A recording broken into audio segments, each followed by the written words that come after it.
और इस वक्त की अहम खबर आपको मुंबई से दे दें। नायब वज़ीर-ए-आला देवेंद्र फडणवीस करेंगे राज ठाकरे से मुलाकात और ये अहम मुलाकात 2 बजे होना है। जाहिर सी बात है कि इस अहम मुलाकात पर सियासी गलियारों में हलचल देखी जा रही है।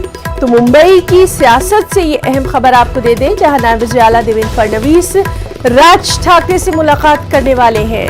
2 बजे ये अहम मुलाकात होगी। मुलाकात पर सियासी गलियारों में हलचल देखी जा रही है।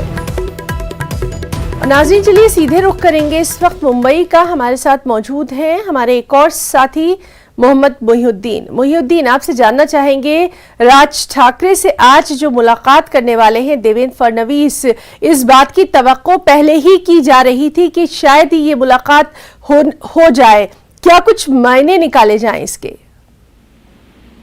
जी देखिए, बिल्कुल सही कहा आपने कि मतलब इसकी तवक्का पहले ही निकाली जा रही थी। जिस तरह के हालात और जिस तरह के वाकयात गुज़िश्ता दिनों हुए महाराष्ट्र की सियासत में, जो कुछ हुआ, और इससे पहले भी जो है वो बीजेपी जो है वो मन से अध्यक्ष की तरफ अप्रोच भी किया था।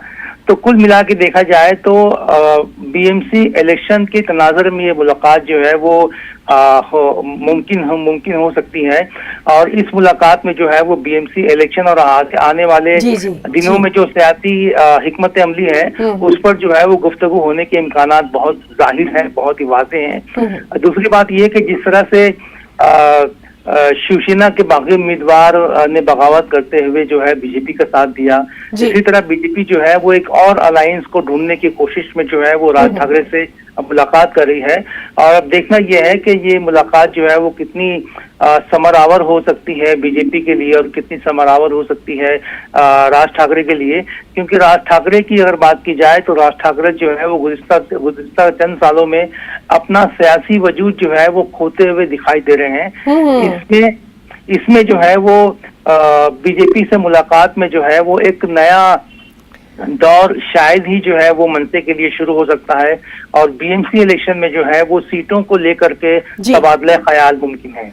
जी मोहिउद्दीन, तो लगातार इस अहम मुलाकात पर भी हम आपसे अपडेट लेते रहेंगे। बहुत बहुत शुक्रिया आपका अदा करना चाहेंगे तमाम तर।